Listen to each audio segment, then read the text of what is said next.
ఇలా చేనేత కార్మికులు బతుకమ్మ చీరలను తెచ్చినాం. తమాషకు తేలే, చెక్కిలి గింతల కోసం తేలే.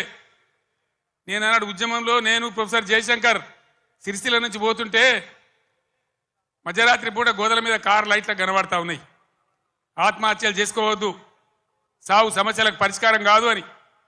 అవి చూసి మేము కళ్ళలో నీళ్లు పెట్టుకొని ఏడ్చినాం. 60 ఏళ్ళ స్వతంత్రంలో ఇలా సావుల గురించి ఆత్మహత్యల గురించి మాట్లాడుతున్నామంటే సిగ్గుపడాలి. తెలంగాణ వస్తే తప్ప బతకమని సిరిసిల్లలో ఒకటే రోజు 11 మంది చేనేత కార్మికులు చచ్చిపోతే పార్టీ నుంచి నేను 50 లక్షల రూపాయలు తెచ్చి మీ దండం పెడతామని ఒక ఏడాది దాకా చావకుండ్రి, తెలంగాణ వచ్చేదాకా బతకండి, మేము మిమ్మల్ని బతికించుకుంటామని చెప్పినామన్నాడు. దాన్ని దృష్టిలో పెట్టుకొని విద్యార్థులు వేసుకునే యూనిఫామ్లు కావచ్చు, పేద వర్గాల మహిళల కోసం పండగకు కొనుక్కొని వాళ్ళ కోసం బతుకమ్మ చీరలు కావచ్చు, పథకం తెచ్చి వాళ్ళకి ఇచ్చినాం. చేనేత మిత్రులు లాంటి ఎన్నో కార్యక్రమాలు పెట్టినాం.